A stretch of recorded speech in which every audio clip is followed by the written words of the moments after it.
साधक का परिवार हमेशा परेशान क्यों रहता है, दुखी क्यों रहता है? साधक को मुक्ति क्यों नहीं मिलती है? साधक की आत्मा क्यों भटकती है? क्यों जाते हैं वो प्रेत योनि में? और तांत्रिक का परिवार हमेशा परेशान रहता है।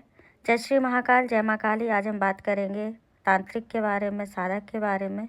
जो सिद्ध तांत्रिक होते हैं उनकी मुक्ति नहीं होती है। वो घर में ही पितरों के स्थान पर विराजमान हो जाते हैं, सदियों तक उसी उपाधि पे रहते हैं। कुछ समय के लिए नहीं बल्कि हजारों साल भी हो सकता है उनका पुनर्जन्म नहीं होता, जब तक कि उस उपाधि पे कोई और वंश से सिद्धता प्राप्त ना कर ले, उसी वंश से कोई और व्यक्ति उस उपाधि को प्राप्त ना कर ले, मीन्स सिद्धता प्राप्त ना कर ले। अब बात आई है अधिक कुचले जो तांत्रिक होते हैं, जिन्होंने थोड़ी बहुत तंत्र क्रिया की हो, थोड़ी बहुत साधना की हो, तो उनकी आत्मा को वही शक्तियाँ जकड़ लेती हैं जिनसे उनने कभी काम करवाए हैं। उनका भी जल्दी पुनर्जन्म नहीं होता है जब तक वो शक्तियाँ उनकी आत्मा को ना छोड़ें। यही कारण होता है कि तांत्रिकों के वंशज दुखी रहते हैं और कुछ परिवार तो बहुत बहुत बहुत ज़्यादा दुखी रहते हैं। जो समझदार लोग, समझदार गुरु होते हैं, वो हमेशा यही सलाह देते हैं कि इस लाइन से जितना हो सके उतना दूर रहें, क्योंकि ये एक दलदल है, यहाँ मुक्ति नहीं मिलती है, कभी भी नहीं। जिन फ़कीरों आत्माओं को आपने साधा हुआ है, आप तांत्रिक बनते हैं, जिनको सिद्ध कर कर, जिन आत्माओं को, प्रेतों को आप सिद्ध कर कर तांत्रिक बनते हैं, वो भी कई सैकड़ों हज़ारों साल भटक रहे होते हैं मुक्ति की तलाश में, क्योंकि वो भी कहीं ना कहीं सिद्ध तांत्रिक थे।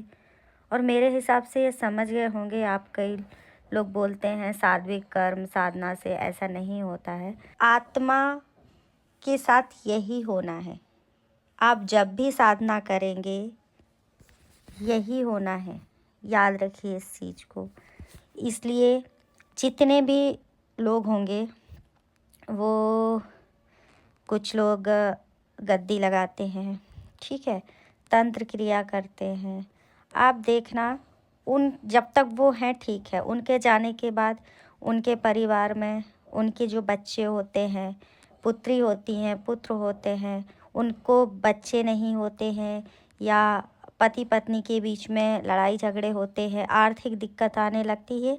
ये सभी कारण जो है ना उसी में शामिल हैं कि आपके जो सिद्ध पुरुष थे आपके परिवार में, जिन्होंने साधना कर रखी थी, कहीं ना कहीं वो प्रेत योनि में आपके ही घर पर बैठे हुए हैं, और कहीं ना कहीं उन लोगों को ही पितृदोष भी लग जाता है।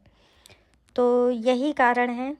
तो अगर आप साधना करते हैं, साधना लाइन में हैं, और आप तांत्रिक बनने की सोच रहे हैं, तंत्र क्रिया करने की सोच रहे हैं, तो याद रखिएगा मुक्ति नहीं मिलती है। आपको कई हज़ार साल तक यहाँ भटकना ही पड़ेगा।